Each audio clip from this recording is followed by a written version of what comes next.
Nervinė bulimija tai yra psichikos liga ir jai būdingi pagrindiniai požymiai, kurie būtų tokie. Tai labai didelis susirūpinimas, perdėtas susirūpinimas savo kūno svoriu. Taip pat nuolatinis noras valgyti, kuris paskatina persivalgymo priepuolius. Taip pat atitinkamai žmogus persivalgęs pradeda rūpintis, kaip tuo storinančiu maistu, kuo greičiau atsikratyti ir naudoja pačius įvairiausius drastiškus būdus. Vienas iš tų būdų tai yra vėmimas, tai gali būti labai stiprus kokie nors vaistai liuosuojantis, tai gali būti vaistai, kurie mažina apetitą ar dar kažkokie tai būdai. Kartais žmogus naudoja tokią labai drastišką tada dietą po tų valgymų priepuolių, labai ilgą laiką išvis stengiasi nieko nevalgyti. Priežasčių, kodėl taip atsitinka ir kodėl žmonės suserga nervinę bulimiją, tikrai yra labai daug. Viena iš tokių teorijų ir viena iš psichologinių priežasčių tai yra noras atitikti standartus, kuriuos rodo televizija, kuriuos žmonės mato laikraštyje, kūno standartus. Vis tiek, kaip bebūtų, yra propaguojamas toks kūno kultas, tobulos linijos ir žmonės, ypač moteris, tikrai yra tuo susirūpinę.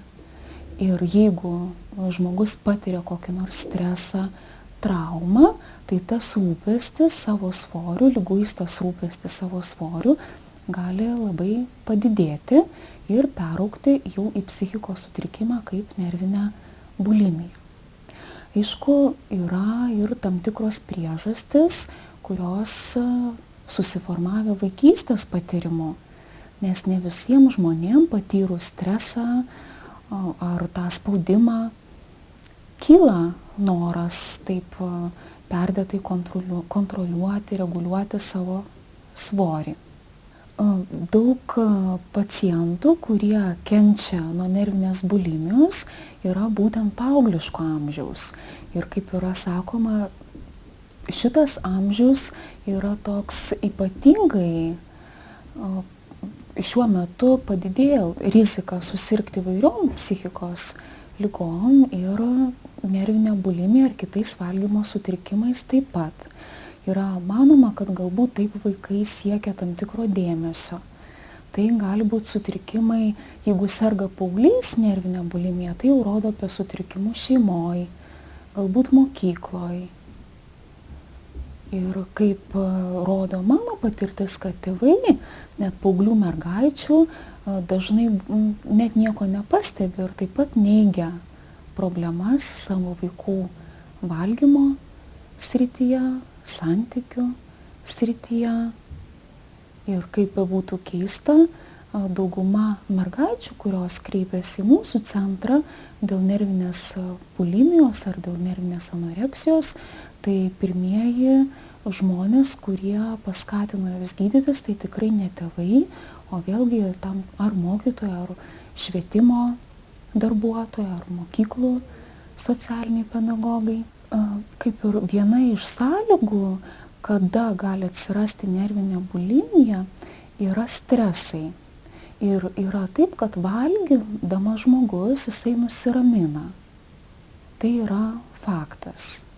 Ir jeigu stresas yra labai didelis ir žmogus neranda kitų būdų, kaip nusiraminti, būtent valgymas gali tapti tokiu nuolatiniu streso įveikos būdu.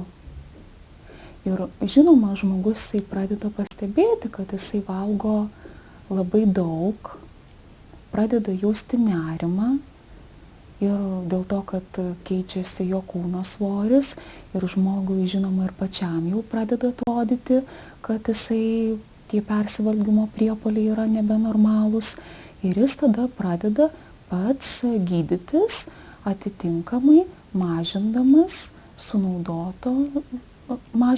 maistą, laikydamasis labai griežtos dietos ir atitinkamai dažniausiai būna, kad po persivalgymo priepuolių žmogus badauja, sukelia savo vėmimą, visaip ar visokiais kitokiais būdais stengiasi pašalinti tą suvartotą maisto kiekį.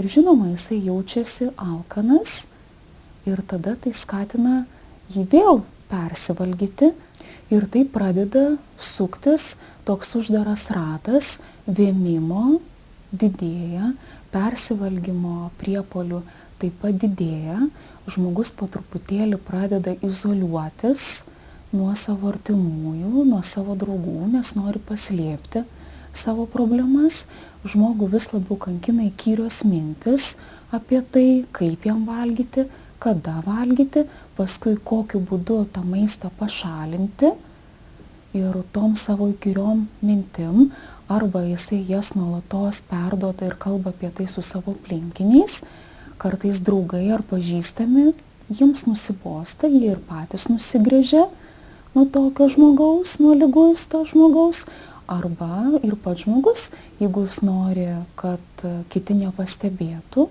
kaip dažniausiai būna, nori maskuoti, nori slėpti tą savo ligą, taip pat izoliuojasi nuo savo artimųjų, nuo draugų ir taip sutrinka žmogaus socialinis gyvenimas, psichologinis gyvenimas, santykiai, o streso, aišku, tik tais daugėja ir kuo daugėja streso, tuo automatiškai daugėja ir tų persivalgymo priepuolių ir atitinkamai po to tokių savigydos būdų neadekvačių ir nepadedančių tam žmogui.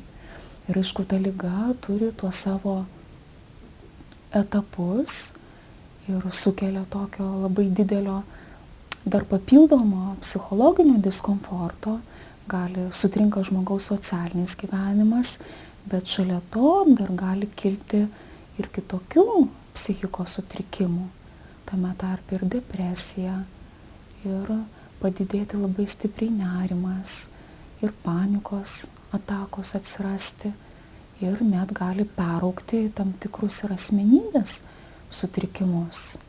Norėčiau paskaityti savo klientės, paauglės mergaitės, dienoraščio ir taip, kaip jinai suprato tą savo ligą ir kaip paprašė savo išgyvenimus. Kad jinai rašo, kad pradėjo mažinti savo svorį. Svoris sumažėjo ir tapau labai laiminga. Svorį mažinau, tačiau vis atsipalaiduodavau. Ir kad atsipalaiduodavau, pavalgydavau. Ir vėl stengdavausi kūdintis, tada tapau linksmesnė. Pradėjau norėti vėl kažką veikti. Na ir vėl sustorėjau, ypač žiemą. Pradėjau stengtis nebevalgyti, bet vis neišeidavo. Bandydavau iš naujo. Pradėjau persivalginėti. Bandžiau švemti, tai tapo įpročiu. Bet po to vėl užvalgydavau, pastorėjau dar labiau. Savijauta tapo labai bloga. Kasdien persivalgydavau ir išvemdavau. Ir vėl persivalgydavau. Galvodavau tik apie maistą. Bijojau jo, norėjau ir nenorėjau jo. Nuotaika niekada nebebūdavo gera. Nesinorėdavo nieko daryti. Tai jau toks etapas, kai iš tikrųjų jau žmogui labai daug minčių, būtent apie maistą, būtent apie svorį ir jisai daugiau niekuo nebegali užsiimti, yra įsekęs, o nuotaika yra bloga. Manau, kad žmogui, kai jau tampa labai blogai, kai jisai jaučiasi, kad jisai prarado kontrolės jausmą ir nebegali nieko daugiau daryti, tik tais galvoja apie maistą, nuolatos vemia, nuolatos yra susirūpinę savo svoriu ir labai labai nepatenkinta savo išvaizda, tai dažniausiai ir būna tie signalai, kada jau žmogus nebeiškenčia ir kreipiasi pagalbos.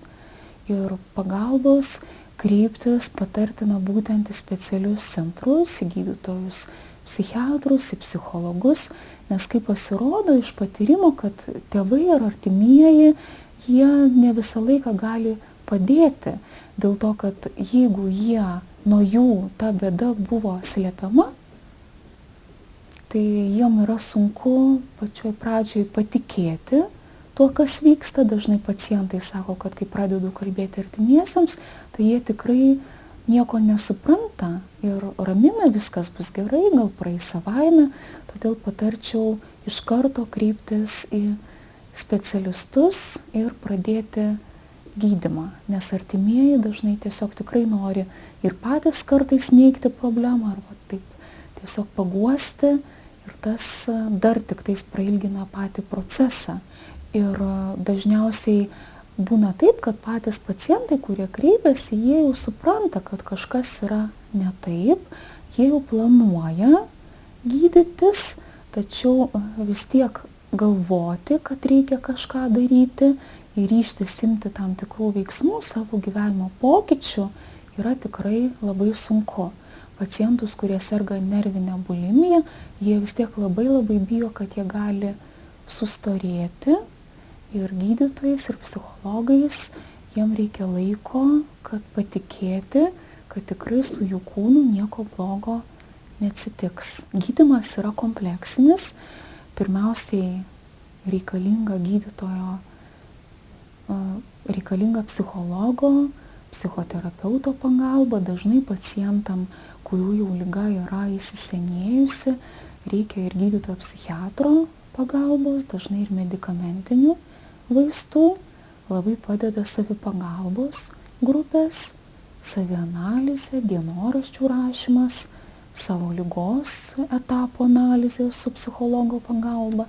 Ir tai tikrai yra labai ilgas procesas ir nelengvi uždaviniai pačiam klientui, pacientui, kuris ryžtasi gydytis.